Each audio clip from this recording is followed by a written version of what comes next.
Hello, everyone. This video, me, Mike, Brandon are going to discuss the Winter is Coming Classic results and just kind of put a little bow on the end of the year before we move into the next training cycle of the design. And we'll see if Mike has any New Year's resolutions to be better as an athlete. I actually would love to hear yours. No. I heard your conversation with me the other day about your goals. It was fantastic. Good. I have them all written up on my board, and then I have life goals, and it's blank. Damn it. Just like your leaderboard score. Yeah, yes. And the winners. No, I didn't register, so I'm not one of those people who sign up for a competition and not do it. I did sign up and not do it. Well, I know I did the workouts. I just didn't input my scores. You're fired. This whole organization is fired. Let's talk about the winners. Let's start with the females. Yeah, we'll jump right in there. All right, ladies winners on the RX side: Ashley Wozni, Boom, boom, boom. Alexander Pacelli in second, and then Alexis Raptis in third. Very well done. So we were originally going to do video review for everybody and just make sure that the scores were legitimate. What we realized is most people didn't put that in, and we didn't make it clear enough mandated standard. So what we're going to do is give the top 3 people their due respect and just assume that if we know them and we've seen them at competitions before, that they did it legit. Yeah, which we do. And then we're going to go down to the next 3 people that actually posted videos and send you a prize shirt anyways. Yeah, so, because it is extra work, filming it, making it legit to standard. Yeah. All that stuff. Yeah. So yeah, it is good practice though, especially for the open early qualifiers where you have to film yourself. So anybody that wants to be competitive, they should be filming and posting. Yeah. Word. All right, male winners. All right, we'll start from the bottom this time. Third place, Noah Olson. Yep. Good job, Noah. I'm proud of Second you. place, super impressive performance, Blair Chapman. I actually watched all his videos and he was flying. Super fast, good execution on everything, super legit. Dylan Pettit winning at the top of the podium. Just went crazy on some of these workouts. Watching that gorilla roll through the burpees and lunges, Literally a gorilla, and then going just fast. and then just suffer through the remaining barbell part. Yeah. People will notice that Travis is at the top of the leaderboard. We just decided, since he demoed the workout, did it ahead of time, and all of his scores are legit, but we're not giving him the victory. No. Yeah. It's me pulling the victory He did away go because fast. he beat me in golf. I did the second workout with him and he beat me by like a minute and a half. And I thought I'd be close. Yeah. The squat clean row. Oh, he was Tosa bar. Yeah, I judged him, and it really was fast. one of the most impressive things I've seen. He was just 295 looked like 135, how fast he was cycling the bar. Yeah, we could talk about the workouts in a minute, but that was super Very impressive. All right, let's talk about those scaled workouts, Mike. All right, yeah, male scaled winners. All right, from third place, Mason Sherrock. Second place, Kevin Bean. First place, Chris Smith.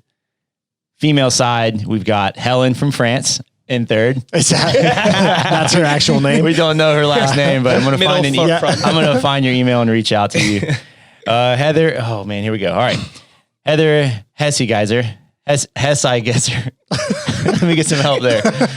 I don't have it pulled up, so I'm just going to say that's close enough. Yeah, perfect. Heather H. And then first place, Kylie Christensen. Great job, everyone. Awesome to see so many people participating in this. We had close to 700 registrants. 769. Yeah, it was pretty awesome. So cool to be able to compare yourself to people, especially kind of leading in now. We're going into an open peaking cycle in the design. So it's like a good kind of test run before we actually start and know what you need to work on leading into the open. Yeah, I didn't participate in this competition specifically, but after watching this competition and watching what generally happens to people at the end of the year, I feel like putting a competition at this time of the year is a really nice way to almost finish the year and go into a deload before the holidays, feeling kind of guilt-free. All right, I just, laid it all out there. I tested my fitness and now I feel good just relaxing and eating and being with family and friends and not thinking about training. So, it's hard to end going into a holiday deload when you didn't really peak for anything, when you're just all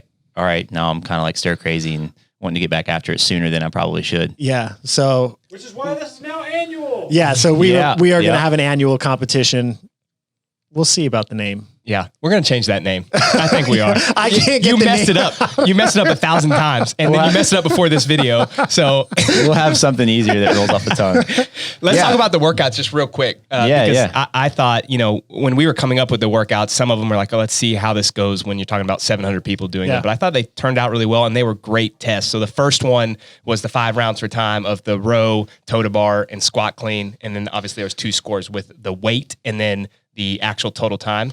I love that, but it also exposed a ton of people in their strategy. Too many people went so heavy and then didn't finish. Yeah, that would be a really interesting test to see with 100,000 people. Yeah. Because it really, like Noah asked me at some point what I thought I should do. And I just went into the leaderboard and saw where people were posting scores and kind of used that to gauge, because it's a pretty small field relative to the open or something like that.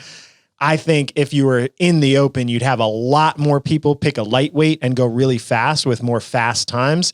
And then you'd have some people that went really heavy. And, but the good thing about this, and maybe we didn't have the time cap exactly perfect, was that if you went too heavy, you got time capped. And if you missed lifts, it didn't count to your aggregate. So you actually had to be really smart about weight selection, which I really liked and kind of ended up being like a positive benefit of the workout. Yeah, that was part of the intent, right? So we didn't want, the intention of these workouts wasn't to like trash people with where they're at in training right now. It was more so just to challenge them in a way that made them think a lot. And I like this format of it because it was like very challenging strategy wise. And it just depended on what the field was doing on the leaderboard. So like we saw a lot of guys go really heavy and it slowed down their scores. So they were banking on like, I'm going to try and win that one, but I got 60th, so like 61 points out of an average of 2 scores was not very good versus, pulling back the weight a little bit, maybe not going so heavy that it didn't really matter. So like you're like cleaning more than you would need to like beat a certain amount of people, and then going faster on the Metcon seemed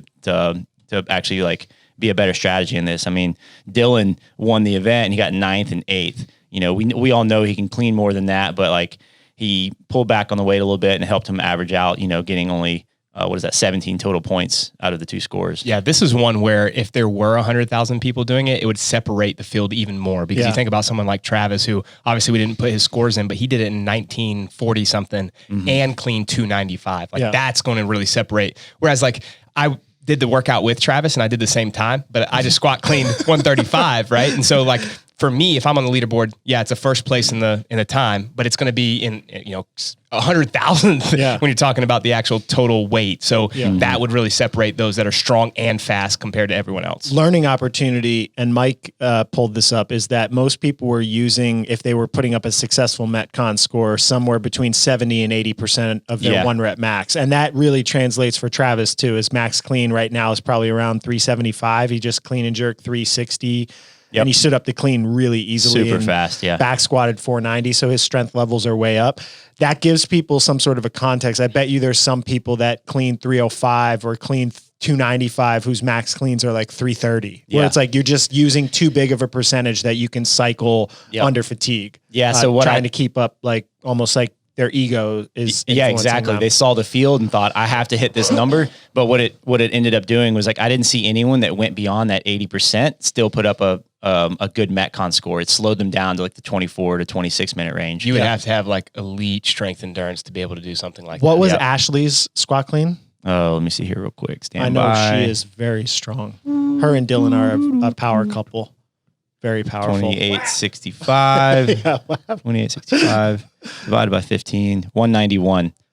191 is what she used? Which she can go heavier. Yeah. But I mean, she was able to keep up her Metcon speed really well, 2058. So it's got to be a weight that's challenging enough to beat a group or to beat the field, but not excessive, because if she had gone, she probably like, I could have done 205 all sets. Well, that's kind of a waste. Like you're only beating 2 more people doing that versus knocking off 90 seconds in your Metcon, you're beating 30 people that way.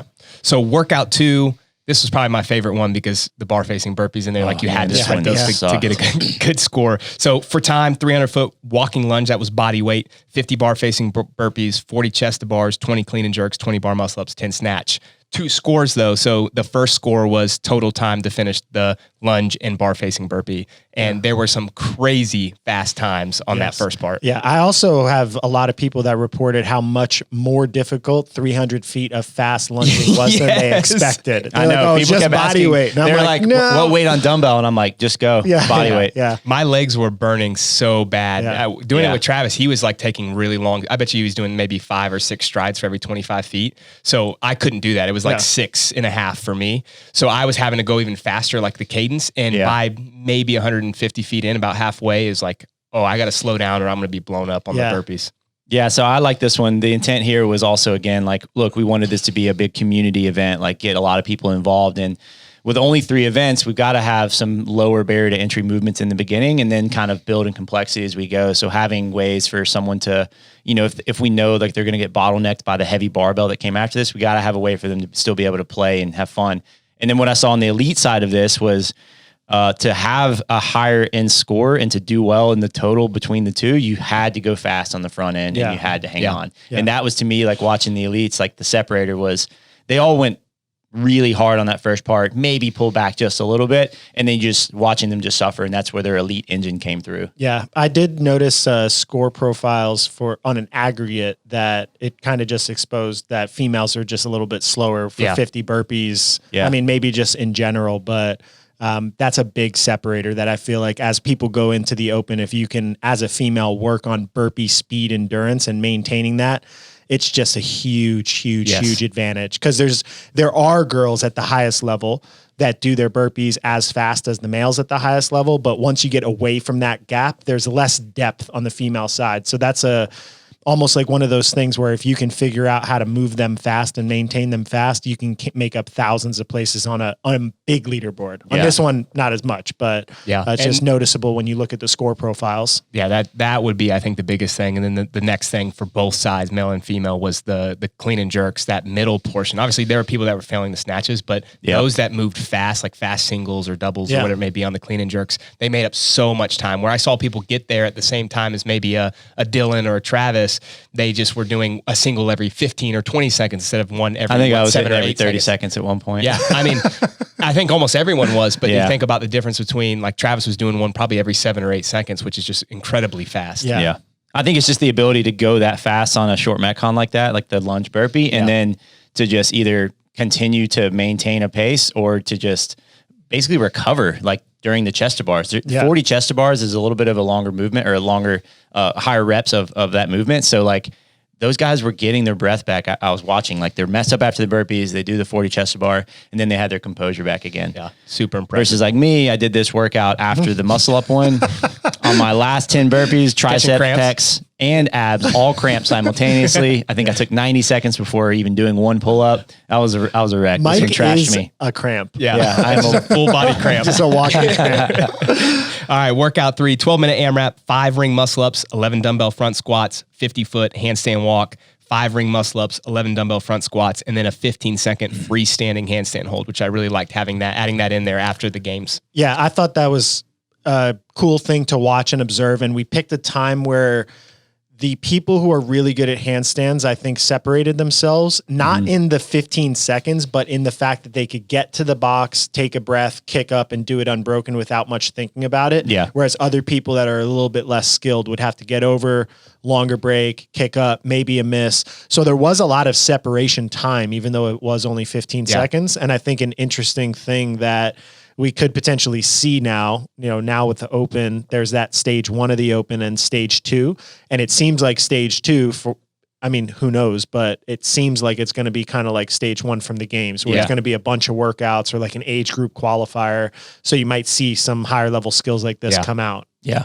One of the things that I think people looked at the workout and they were like, okay, I can get so many rounds. They didn't realize how dense the workout was. Yeah. Like you're doing 22 front squats around and 10 muscle ups. Yeah. But you say, well, 15 seconds isn't that long for a freestanding handstand hold, but going from that into muscle ups is just brutal. Yeah. Yeah. Everyone talked about looking at it, you think, well, that's a lot of gymnastics. But at the end of it, people got done. They're like, man, I thought the front squats were the hardest part. Yeah. Like, And having to do them unbroken. And most people try to do that. Yeah, you don't want to like set down. Like to me, I didn't think there was any strategy in setting down the dumbbells on that because like picking them up and putting them back on the shoulders, like kind of tough. But 11 is like just enough to where you're like hurting bad. Yeah.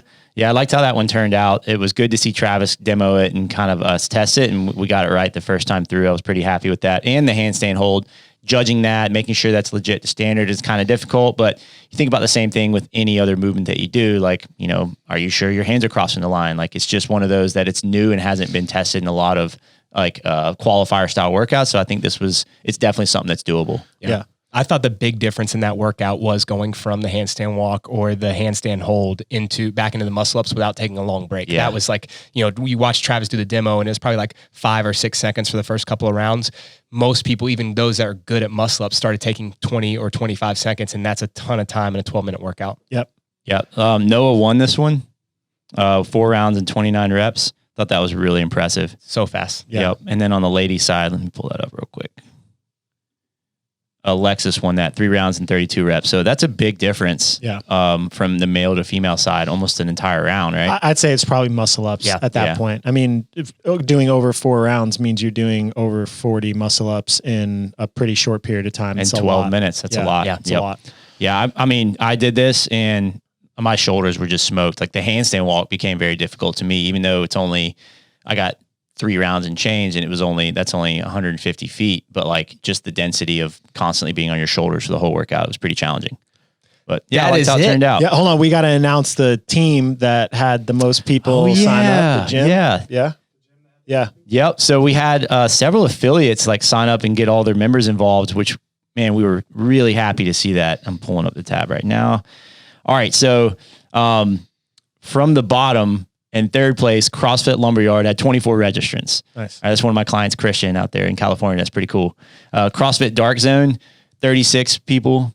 And then the winner taking the top, Blue Crab Fitness, 70 people signed up. Doubling everyone else. Yeah, that's huge. I was blown away when I went through and counted all those. That's pretty awesome. Yeah, that's awesome. So what we decided we're going to do there is send a shirt to everybody that is from that gym that posted a score. Yep. So I went through and I figured it out. If you didn't post a score, I'm sorry. But next time, registering isn't enough. You got to get your scores in there and make it legit. So we'll send shirts to all the winners, to all the people that posted their videos that are highest up on the leaderboard, and to the people from Blue Crab.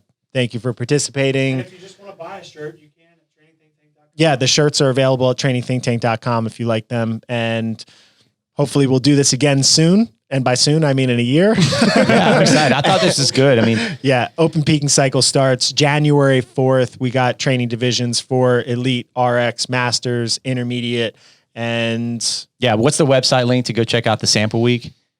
trainingthinktank.com. Click on design, click on the design button, and it'll give you a prompt to see the sample week if you want to see what that looks like. Yeah, so we've got basically a sample week for each division with a video of us talking through, the coach for that division talking through and telling you like what the intent is, and you can get a really good idea and feel for what the program looks like.